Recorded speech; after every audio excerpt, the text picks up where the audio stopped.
He laughed at a homeless man sitting outside his cafe every morning, calling him lazy and useless. But one cold night, when his own life fell apart, he discovered who that man really was and what he had been doing for the people no one else cared about. This is the story of arrogance, karma, and the kindness that can come from the most unexpected soul. Ethan Cole was the proud owner of a trendy downtown cafe called Bean and Bloom, the kind of place with smooth jazz, Wi-Fi passwords, and perfect latte art. He built it from scratch, working 16-hour days, and by the age of 32, he was already featured in local business magazines. But with success came ego, and Ethan had plenty of it. Every morning, a homeless man named Ray would sit near the cafe entrance, holding a cardboard sign that said, "Hungry but hopeful." Ethan hated it. He thought it ruined the image of his clean, modern cafe. "Hey man," Ethan said one morning, stepping outside in his designer jacket. "You can't just sit here every day. It scares off customers." Ray smiled softly. "I'm not asking for money, sir. Just trying to stay warm." Ethan rolled his eyes. "Then go find a shelter. Don't park yourself in front of my business." Ray nodded quietly, his eyes full of tired patience. "I'll move when I finish this coffee someone gave me. Promise." Ethan turned and muttered under his breath, "Pathetic." Days turned into weeks. Ray kept showing up, always polite, never begging aggressively. Sometimes he helped old ladies carry their shopping bags or guided blind pedestrians across the street. But Ethan didn't care. In his mind, Ray was a symbol of failure, something he swore he'd never become.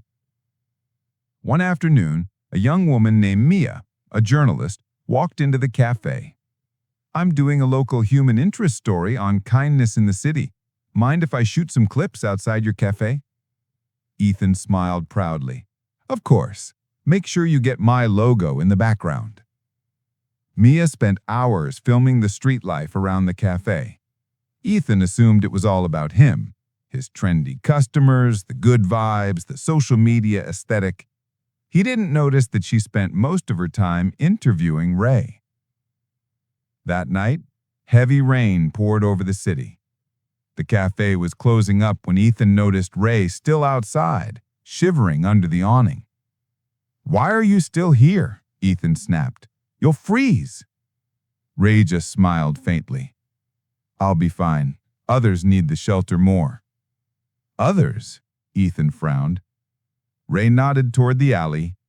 Ethan peeked and saw 3 other homeless people, all sleeping under makeshift blankets. Ray had given him his extra coat, and his half-eaten sandwich lay beside one of them. Ethan was speechless. He just turned and locked up the cafe. 2 days later, a massive storm hit. Power outages swept through the district. Ethan's cafe lost electricity. Everything in his freezer spoiled. He had to shut down for repairs. For the first time in years, he felt helpless. That night, walking home in the rain, he slipped and twisted his ankle. His phone battery was dead. The streets were empty. As he limped past the alley near his cafe, a voice called out, "Hey, are you okay?" It was Ray. He rushed over, helped Ethan up, and offered him his dry blanket. Ethan, cold and drenched, sat beside the man he used to mock. "Why are you helping me?" Ray chuckled. "Because I know what it's like to have no one stop for you." They sat under the dim street light, sharing stories. Ethan learned that Ray was once a construction foreman until a car accident cost him his leg and his job. When the bills piled up, he lost everything. Yet even after losing his home, Ray never lost his kindness. He spent his days helping other homeless people find food, guiding them to shelters, and giving away what little he had. By dawn, Ethan's heart had shifted. The next morning, Mia's article went viral. Title: the man outside the cafe who saved a neighborhood. It wasn't about Ethan. It was about Ray, the man who, despite his own struggles, had quietly helped dozens survive the winter. Mia's video showed footage of Ray distributing food, patching blankets, and cheering up street kids. At the end of the video, a hidden camera clip appeared, showing Ethan yelling at Ray days before.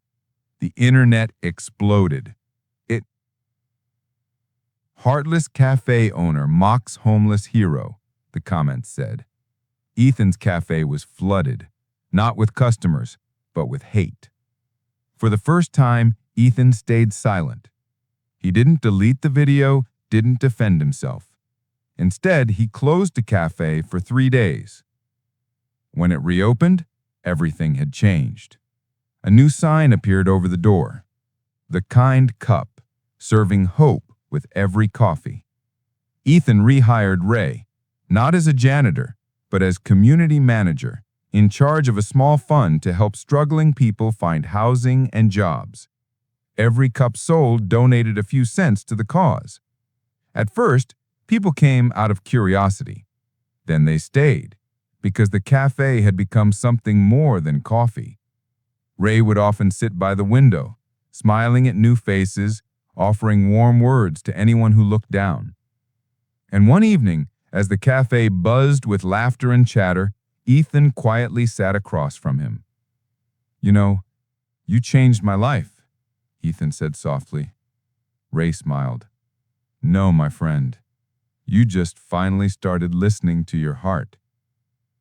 The camera of Mia's next video panned across the glowing cafe sign, ending with Ray and Ethan laughing together under the golden lights.